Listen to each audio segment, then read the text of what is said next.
The notice wasn't in an envelope. It was folded, creased like it had been stuffed hastily into Miriam Langley's mailbox. Red ink at the top bled slightly from the morning dew. Citation: unauthorized structure. HOA compliance required within 48 hours. She stood on her front porch in her gardening gloves, staring down at the paper like it was a threat scrawled in a horror movie. The unauthorized structure in question, her bird feeder. It wasn't some tacky plastic monstrosity or anything flashy. It was a simple wooden post, carved by hand. Her late husband James had made it years ago. She'd placed it out back under the shade of the dogwood tree, where blue jays, sparrows, and the occasional warbler came to visit, a slice of peace. A heartbeat of nature in the otherwise sterile world of willow pines. Now it was a violation. She scanned the letter again. The fine would start at $150 and increase weekly. The HOA code cited vague language, no personal fixtures, or unsanctioned landscape alterations that may disrupt visual harmony. She scoffed under her breath. Visual harmony. What about that ugly inflatable Santa Todd, put up for 5 straight months? Miriam stepped out to the backyard. The feeder stood exactly where it had for the last 6 years. Still, gentle. Birds fluttered around the perimeter, cautious, watching, waiting for her to step back. Across the fence line, behind a lattice of manicured hedges, a figure was watching her too. Sharon Delaney, HOA president, lawn precisely trimmed, hair even more so. She sipped from a mug labeled "Make Rules Matter" and didn't blink. Their eyes met. Miriam gave a polite nod. Sharon smiled, tight, almost mechanical, and turned away.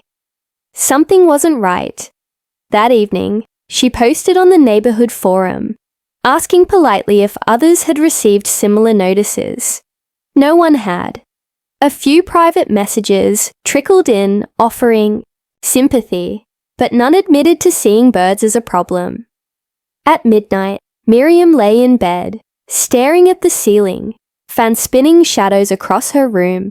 She got up, went downstairs, and peeked out the kitchen window toward the backyard. The bird feeder stood under the moonlight, casting a small crooked shadow.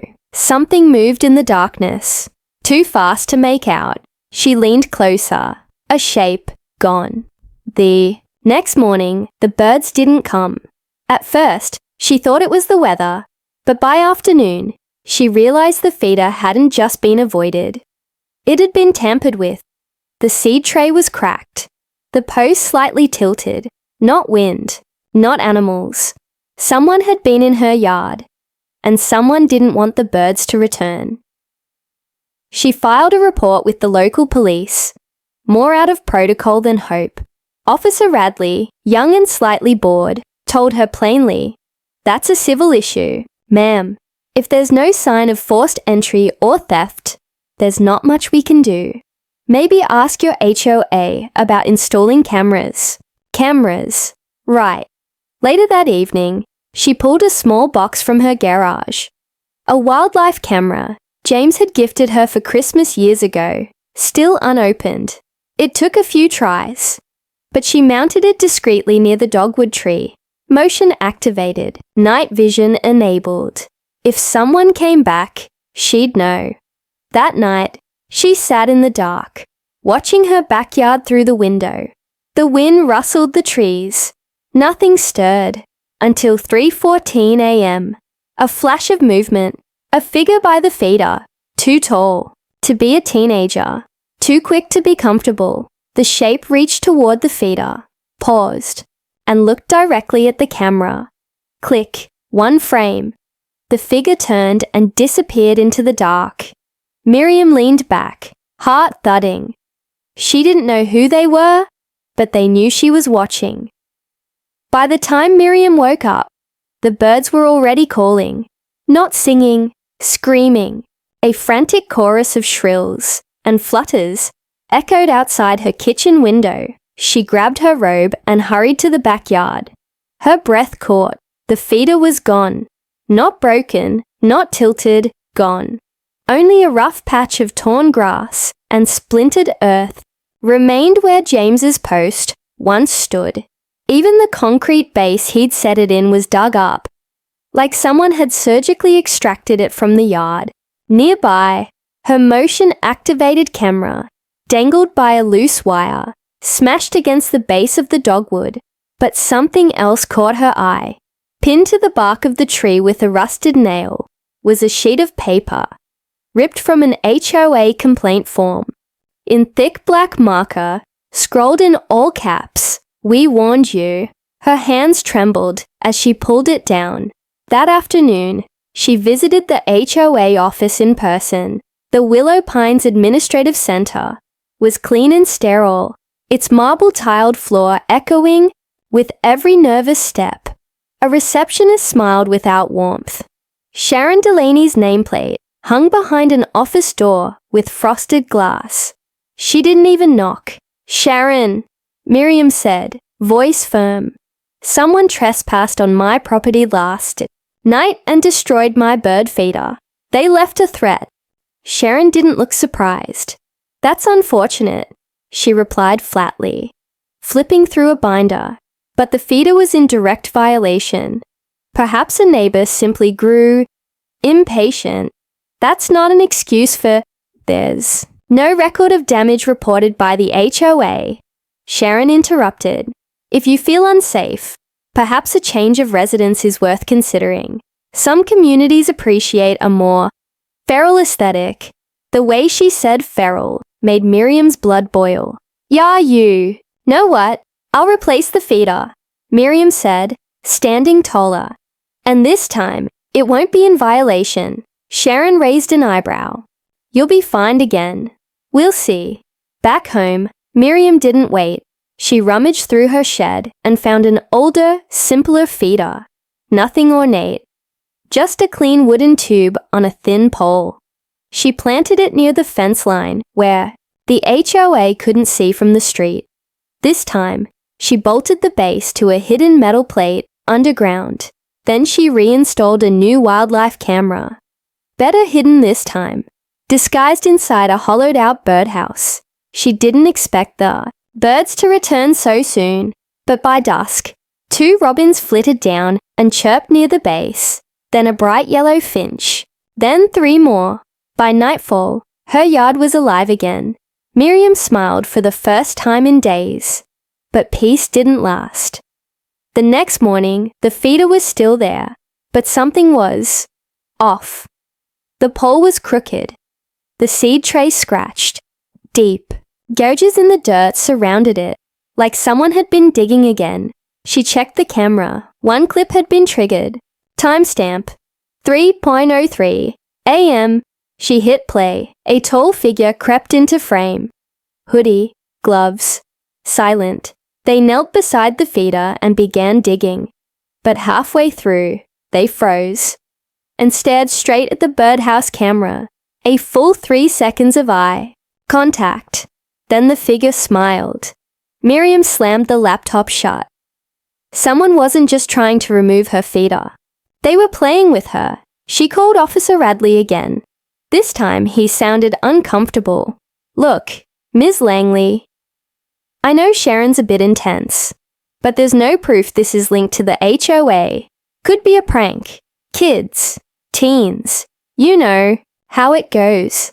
Teens don't wear HOA vests." Miriam snapped. "And they don't dig around feeder poles." There was a long pause. "You saw a vest?" Miriam hadn't mentioned that. "Yes, I did." Officer Radley exhaled. "All right, I'll escalate this. Meanwhile, stay indoors at night, keep your doors locked, and don't confront anyone directly." That night, Miriam sat in the dark, lights off, binoculars in hand. She wasn't scared anymore. She was hunting. Miriam waited until dawn before checking the new footage. The mysterious figure hadn't returned, but something else had. A bird. Not just any bird. She rewound and zoomed in. Perched on the edge of the feeder, just before sunrise, was a blue and white creature with a pale belly and sharp black wings. It pecked twice, looked directly at the camera, and then fluttered away. Miriam froze the frame and snapped a screenshot. It wasn't like the other birds she'd seen in her yard. Curious, she emailed the photo to Paul Rennick, a local wildlife volunteer she'd once met at a city park birdwatching talk James had dragged. Her too. Within 2 hours, he replied. Subject: You need to call me. Miriam, this is important. That bird is a cerulean warbler. Very rare, migratory, federally tracked. It shouldn't even be in your region this early in the season. Are you sure this footage is from last night? Where exactly did you take this? Paul showed up an hour later, binoculars around his neck and a field journal under his arm. You don't understand, he said, scanning her backyard. These birds are protected. If your feeder is attracting even one, this whole property could be considered part of a migratory corridor. And that means? Miriam asked. Paul looked at her with rising excitement. It means if you document this properly, this yard could qualify for protected status. It would override local ordinances, including HOA regulations. Miriam's heart skipped. So Sharon can't touch it? Not just Sharon, Paul said, grinning. No one could, not without risking federal fines or worse. They walked to the feeder. Paul pointed to something near the soil.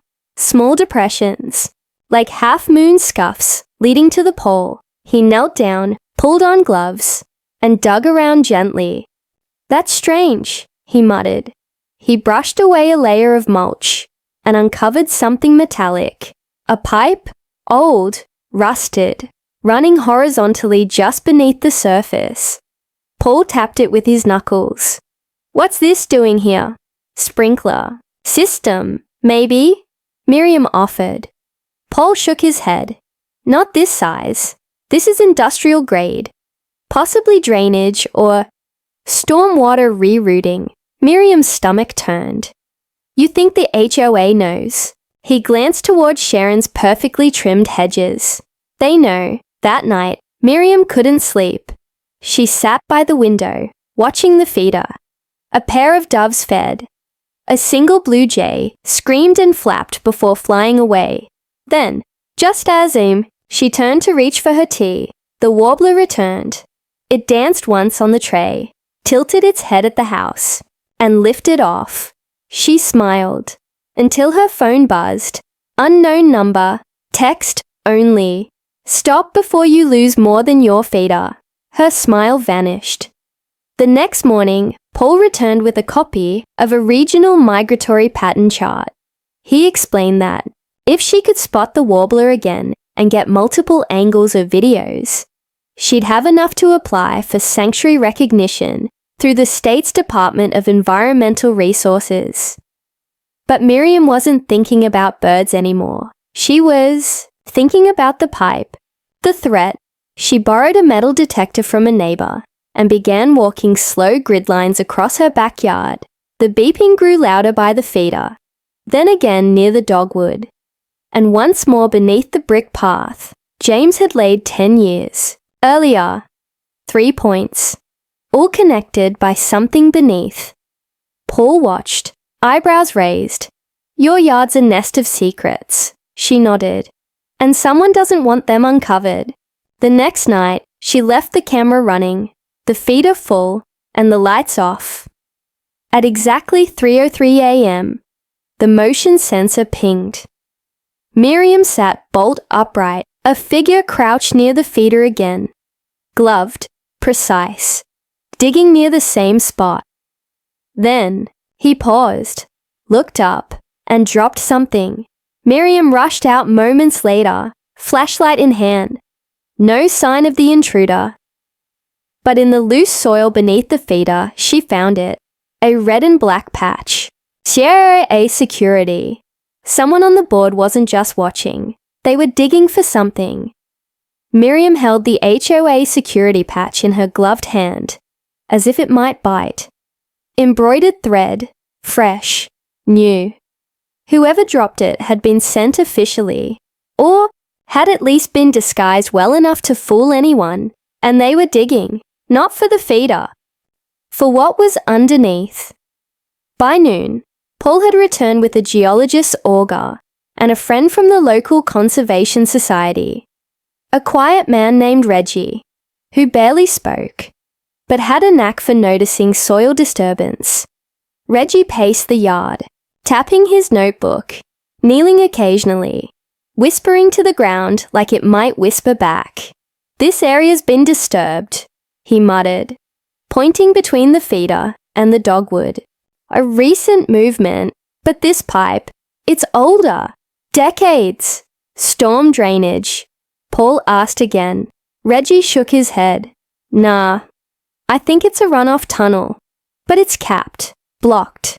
Probably sealed off during that housing boom in the 80s. Can we open it?" Miriam asked, already knowing her answer. Reggie smirked. "Give me an hour." While Reggie worked, Paul helped Miriam sift through old neighborhood documents, property maps, zoning charts, HOA paperwork, and that's when they found it, a redacted blueprint of Willow Pines Phase 1 there.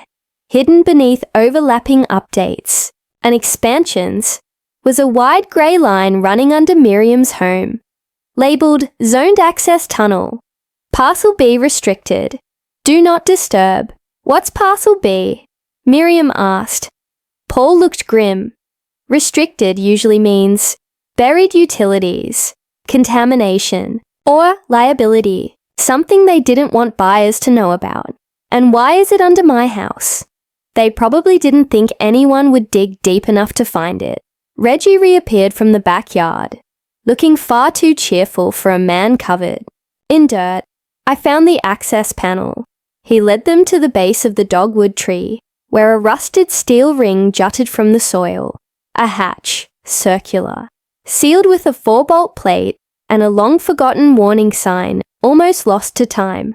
Property of Southbridge Development. Unauthorized entry prohibited. Miriam felt a chill snake up her spine. That night, she didn't sleep. She watched the camera again. No intruder this time.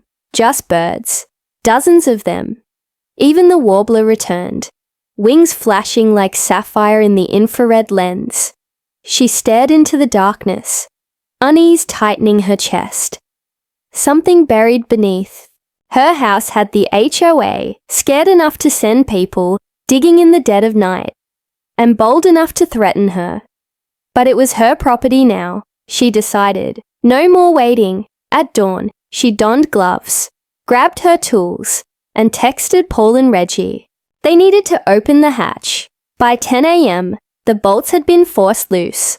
With a metallic groan, the circular lid peeled away like a forgotten door to an old tomb.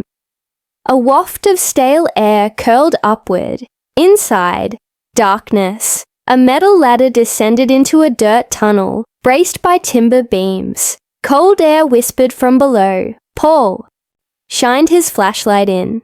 "God," he murmured. "There's something down there." Miriam took the first step. The metal creaked beneath her weight. Her heart pounded, but something stronger than fear pulled her downward. Curiosity, anger, purpose. She reached the bottom. Earth floor. Tunnels stretching left and right. Pipes along the walls. Old signs coated in dust and rot. She followed Paul's light to a small chamber about 10 feet in. There, among the scattered debris of a long-forgotten space, lay a crate, government-stamped, faded but legible. Federal Conservation Survey, classified material. 1986. Paul's breath caught. "You've got to be kidding me." They pried it open. Inside, sealed folders, old camera reels, tagged bags of soil samples, and most chilling of all, photographs of warblers, of hawks, of birds that shouldn't be native to Willow Pines. Miriam stared at them. Someone had known this land was unique. had tried to bury it, and the HOA, they weren't protecting rules. They were protecting a secret. Miriam didn't sleep that night. She sat on her porch with the sealed crate and a thermos of strong black tea, watching the shadows of willow pines stretch longer than usual. The birds chirped in the trees behind her, oblivious to the secrets that had just clawed their way out of the dirt. Paul paced her living room, flipping through the brittle folders from the underground cache. "These documents are real," he said. "Federal-level research. Dates, coordinates, tagged populations.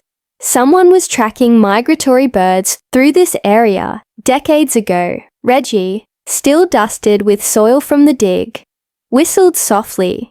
"You think the HOA knew about this when they built over it?" Paul nodded. "They didn't just know. They buried it. On purpose." Miriam leaned forward. "So here's what I need to know. If I prove this land is an active migratory route and the ecosystem is linked to these birds, can I legally protect it?" Paul's eyes lit up. "Yes. There's a clause in the State Environmental Protection Act. If you have documented evidence of federally protected or endangered wildlife using private property as a habitat, especially if there's historical precedence, you can petition for sanctuary status and override HOA jurisdiction." Completely. Miriam exhaled slowly. "Then we're doing it." The next day, she made her first official move, a notarized letter to the Willow Pines HOA, informing them of her intent to file a petition for wildlife sanctuary classification under the state's Environmental Protection Code. She copied it to the Department of Environmental Resources and local media outlets, just in case. Within hours, the retaliation began.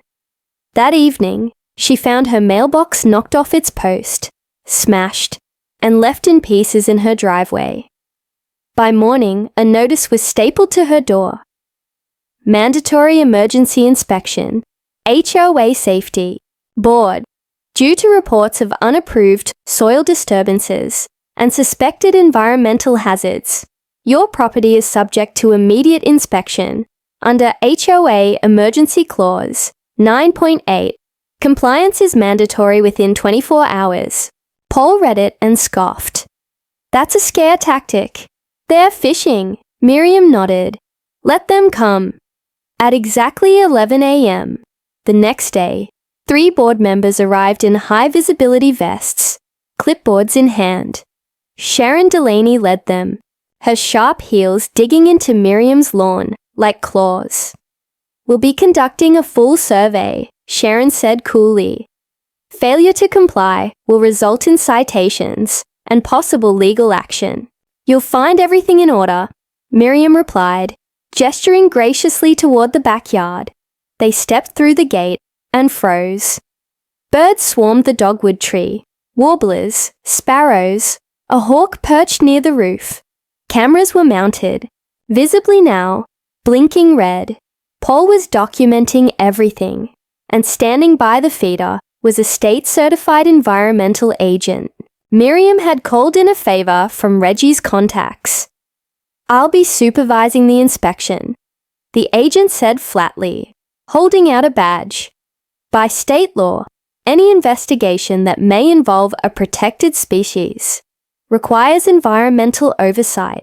Sharon's smile cracked. "This is irregular," she said. "What's irregular?" Miriam snapped. "Is your board's obsession with my backyard. And what's suspicious is your knowledge of a sealed federal access tunnel that was never reported." "To the city." Sharon said nothing. Paul stepped forward, holding a photo from the recovered cache, a black and white image of the very yard they stood in. Decades ago, before the homes were built, birds swarmed an early version of the same feeder. A handwritten note in the corner read, "Cerulean sighting confirmed. Parcel B, protected corridor. Do not build." Miriam held it out. "I'd like to know why this was ignored." Sharon stared at the photo, her mouth open slightly, but no sound came. Then she turned, abruptly, and walked away, clipboard clenched tight. That night, Miriam received a text from an unknown number. "You don't know what you're waking up. Back. Off." But it was too late. The birds had returned, the sanctuary had begun, and the HOA was losing control. The next morning, the warblers sang louder than ever. Miriam opened her front door to find a van parked across the street. Channel 7 Action News, painted on its side in bold red letters. The reporter, a young woman with a wind-blown ponytail and fire in her eyes, waved her over. "You're the woman fighting the HOA over birds, right?" Miriam paused. "Depends who's asking. I'm here to help you tell your side. And from what I hear, there's a whole lot more to this than birdseed and bylaws." Miriam agreed to an interview. Within hours, the story was live. The footage showed the warblers, the damaged mailbox, the feeder, the state agent, and most damning of all, Paul holding up the government-tagged warbler photo with the words, "Do not build." The segment ended with Miriam saying, "If they built over protected land to cut corners, then covered it up with fake rules and threats, they're not an association. They're a cartel in polo shirts." The reaction was immediate. Her phone exploded with calls and texts. Some were from neighbors who had long suspected something was off. Others were from former HOA board members who left quietly, too scared to speak up. But one voicemail stood out. A man's voice, slow and quiet. "Parcel B was never supposed to be sold. If you're reading this, check the land records from 1987. They faked the transfer." Paul and Reggie met her at City Hall the next morning. They combed the archives for 3 hours before they found it. A stack of paperwork buried beneath zoning renewals. Sure enough, Parcel B was originally designated as a protected wildlife corridor under a federal-state partnership. The deal was funded through a now-defunct program called Green Path. And then, suddenly, mysteriously, it disappeared from official records in 1987. "Well," Reggie muttered, flipping the final page. "Would you look at that?" At the bottom of the document, barely legible beneath years of ink, bleeding and fading, amendment signed by Monsieur Delaney, Senior Survey Officer. Transfer override, authorized under emergency exception clause. Paul froze. Delaney, Miriam's heart, dropped. "You mean Sharon?" "M. Delaney is her husband," Paul confirmed grimly. "I remember the name. He passed away a few years ago.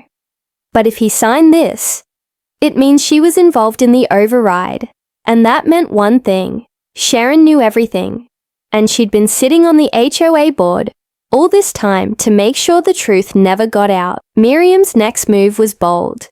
She uploaded the original Parcel B document to the neighborhood portal and printed dozens of copies to hand-deliver house to house. Each envelope read, "Your home is built on a lie. Here's the proof." By sunset, the neighborhood was buzzing. At 8:13 p.m., Sharon showed up on Miriam's doorstep. No clipboard, no smile. "You've gone too far," she hissed. "No," Miriam replied, stepping onto the porch. "You did, in 1987. You think the state will back you. You'll get a few headlines. Then they'll move on. I'm not doing this for headlines. I'm doing it for the birds. And the truth." For a moment, Sharon's polished armor cracked. Her hand shook slightly, but her voice held. "You don't understand what you're digging into. There are names on those files that go higher than HOA. You're meddling in federal contracts." Miriam smiled. "Then let them come. I'll have the warblers waiting." That night, her cameras picked up 3 black SUVs circling the block. They didn't stop, but they made their presence known. Miriam stared at the footage with a new understanding. This wasn't just about her yard anymore. It was about power, silence, and what people were willing to bury.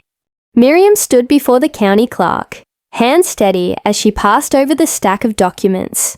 "You're sure about this?" the clerk asked, eyeing the bold title on the top page. Application for Emergency Wildlife Sanctuary Designation. Parcel B, Willow Pines. "More sure than anything," Miriam replied. "Let the state decide who this land belongs to." By noon, the paperwork was submitted. The sanctuary was officially under review, and for the first time in weeks, Miriam felt like she had momentum. That feeling lasted precisely 3 hours. A courier arrived at her door, suited in black, eyes cold, holding out a sealed envelope. Notice of emergency injunction. Cease all activity related to sanctuary development, pursuant to HOA Bylaw Enforcement Authority, filed under a private HOA clause, with signatures from 4 board members, including Sharon Delaney. Paul read the document and cursed under his breath. "They're trying to freeze you.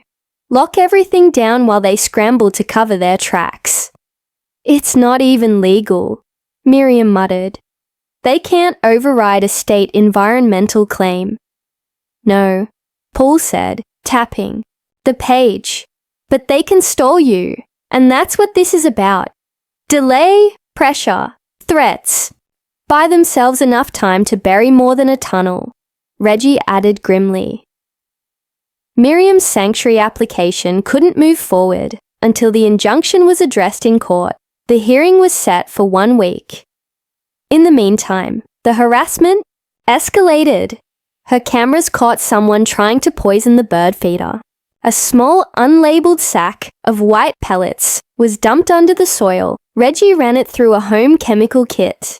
Pesticide concentrate, enough to kill a flock. Someone slashed her tires 3 nights in a row. A city code violation showed up in her mailbox with a fine, illegal structure, unauthorized feeder support.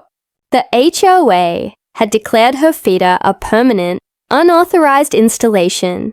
"You're going to need backup," Paul said, folding his arms. "Let's go loud." They spent the next 2 days gathering everything.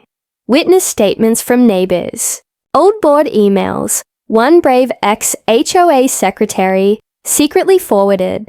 Reggie contacted a retired Green Path official who'd helped with original Parcel B documentation, an old woman named Maeve Foster. Maeve agreed to testify, and on the morning of the hearing, she arrived, using a cane, wearing her original green field vest, and carrying a metal briefcase full of records that had survived the program's shutdown. The courtroom was packed.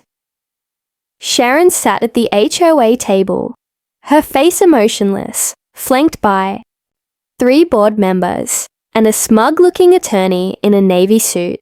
When it was Miriam's turn, she rose with steady hands and spoke with fire in her voice. She showed the original transfer documents, the black and white photo of the warbler, dated before construction. Maeve confirmed the federal corridor. Paul presented the map overlay, proving the HOA had built on restricted land, then faked the paperwork to erase it, and then Miriam dropped the final blow, a live video feed from her backyard, the bird feeder, swarming with rare species, including a tagged cerulean warbler, visible with its ID band. "Documented," she said. "This morning, real time," the judge stared at the screen. "That species is endangered, correct?" "Yes, Your Honor," Maeve replied.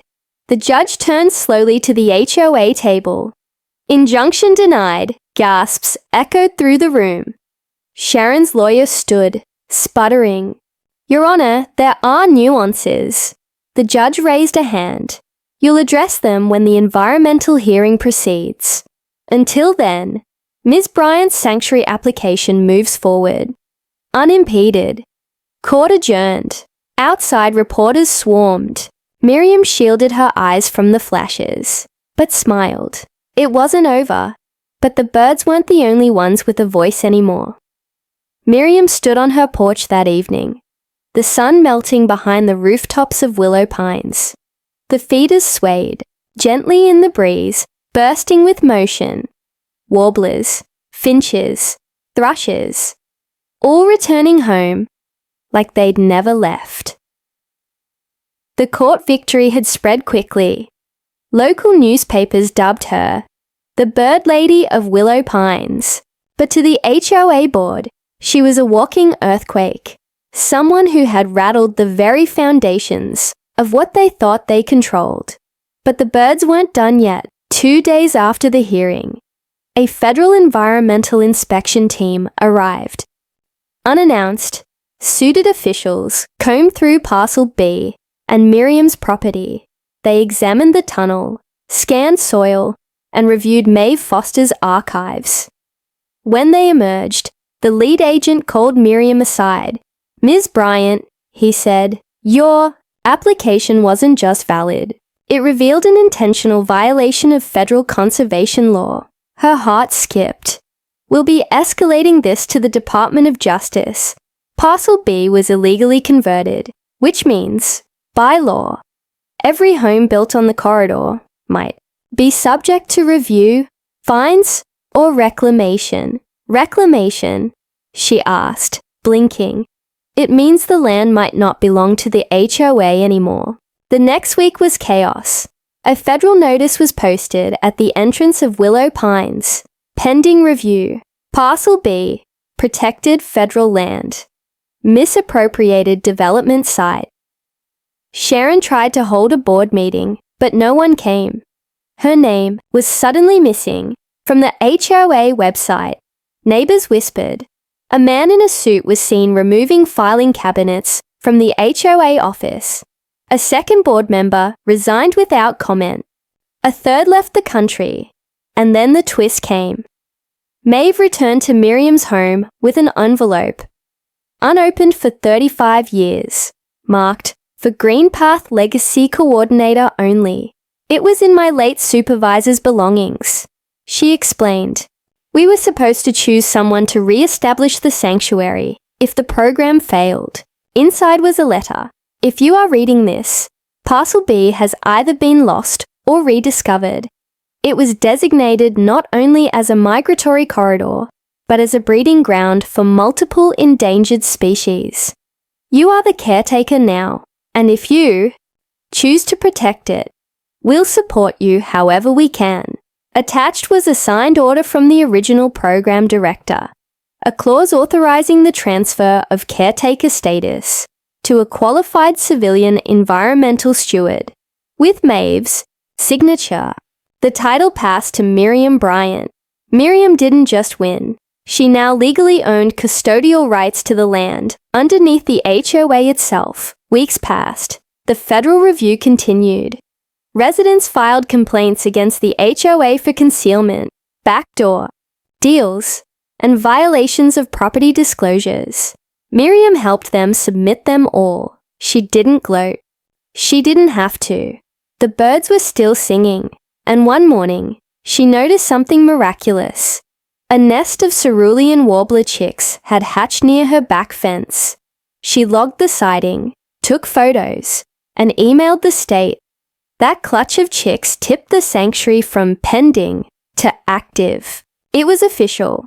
The land was now a state-certified bird sanctuary, with Miriam listed as director. The HOA was defunct by year's end. Sharon was last seen clearing out her home.